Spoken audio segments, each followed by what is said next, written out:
Welcome to Logical ND. My name is Emily, and it is my pleasure to narrate the near-death experiences of those who have seen the other side.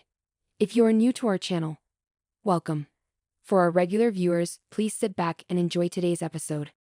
Today's ND was sent to the channel by Lisa, where she explains what she experienced while at the hospital for minor surgery. This happened in 1992 when I was 40 and living in Lompoc, California.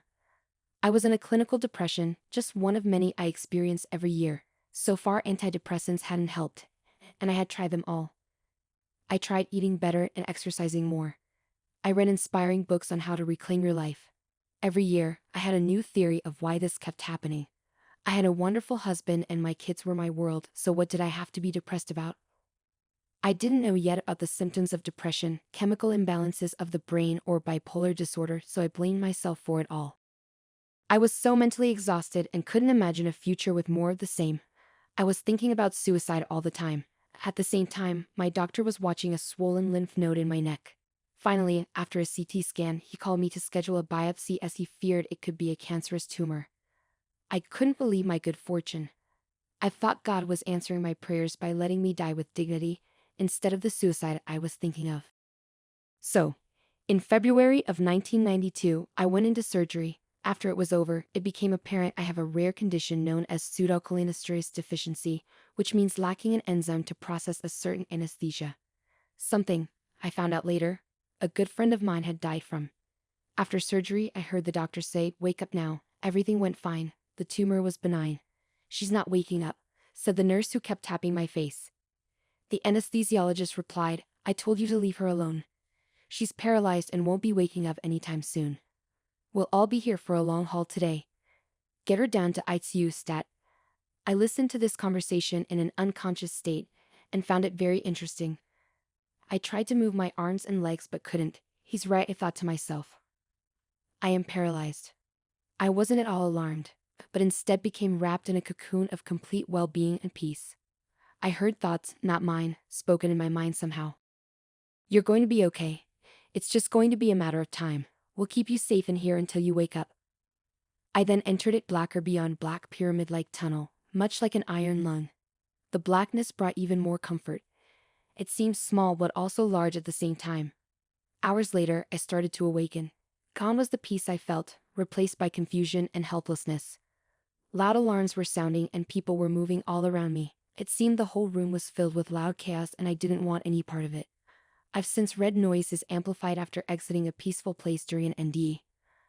I wanted to go back to my comforting cocoon. My arms were tied down and an X-ray was being taken to make sure the breathing tube was in place.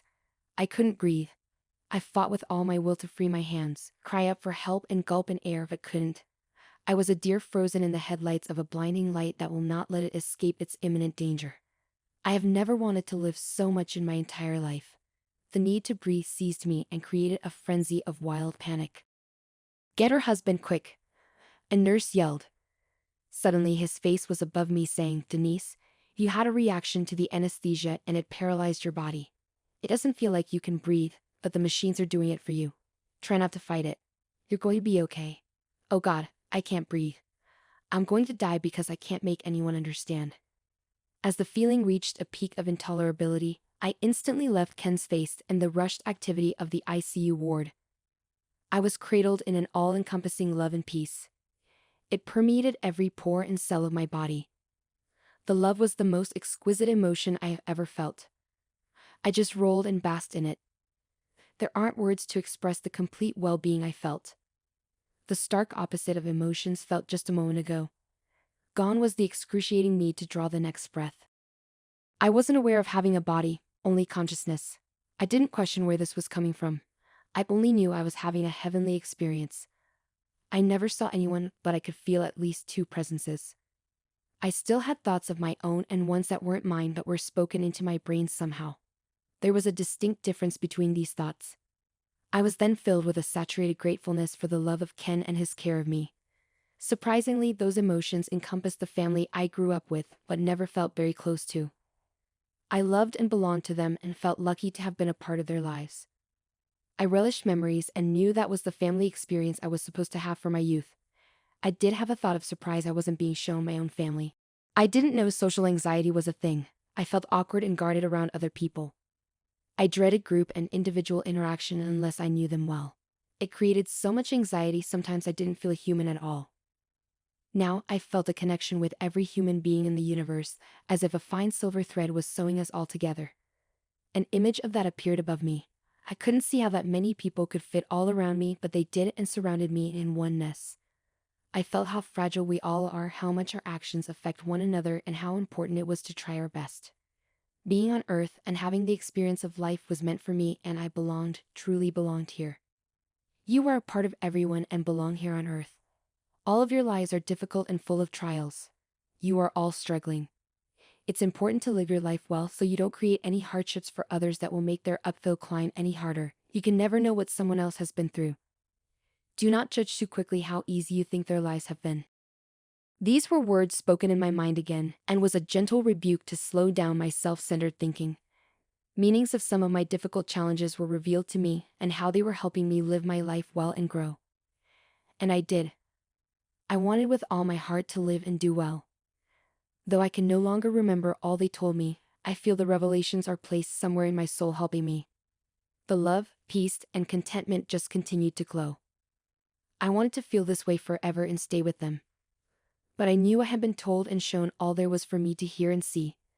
Still, I tried as hard as I could to follow them in my mind wherever they were going. They didn't say anything, just gradually faded away. Their last thought to me was, "You are a spirit having a human experience." Once again, I was acutely aware of discomfort in my body. Ken was wiping tears from my face and trying to console me. I couldn't tell him the tears were from having the most sacred experience of my life that I wanted to last forever. I couldn't believe something this wondrous had happened to me. Later I asked Ken if I had drifted off during the first time he was trying to encourage me to when he was trying to comfort me, to account for any time gaps. He said no. So how did this happen in between one second to another? How long did the encounter last? I don't know. It felt at least 30 minutes, but time seems to have swallowed the experience too, but a blink of an eye. I call it living between the spaces. That blink gave me important insights about the meaning of my life. I am more compassionate and less prone to believe I have the hardest challenges in life. I lost some of my fear of people, but still struggle to heal that part of my life. I used to have a paralyzing anxiety around the fear of death. I'm no longer afraid. I now believe our individual struggles are ours alone, but we don't always have to struggle alone. Regardless of our different challenges, we are one family of humanity, and each life is important. Reflections over the years. The anesthesia after effects slowed everything down.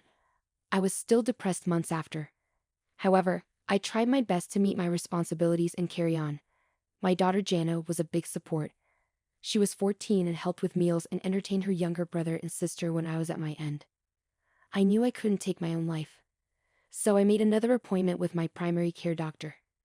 He said there was a new medication on the market and asked if I wanted to try it. That's SSRI antidepressants were being developed with greater success and less side effects than previous ones that had failed to help me. There was no other choice, so I was ready to try again. Days after starting Zoloft, I woke up one morning and everything had a shine to it. I couldn't believe it was possible to feel this way. Feeling so ecstatic, I made a cake and told the family it was my birthday cake for the first day of my life. I'm sure there was a lot of eye rolling. I was just giddy and felt the possibilities of a new life. The message couldn't have been more clear. You are a spirit having a human experience and you belong here on Earth. I was disturbed about the blackness I went into. I thought NDEs were about going to the light.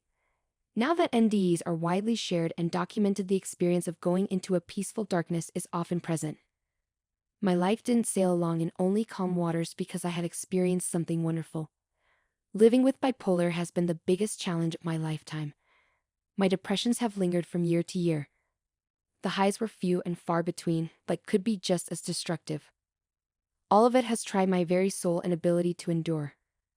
I haven't always lived life well, but now I have this experience I view as an intervention when I need it and a message of hope.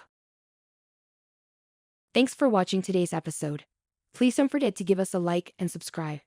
We'll see you next time.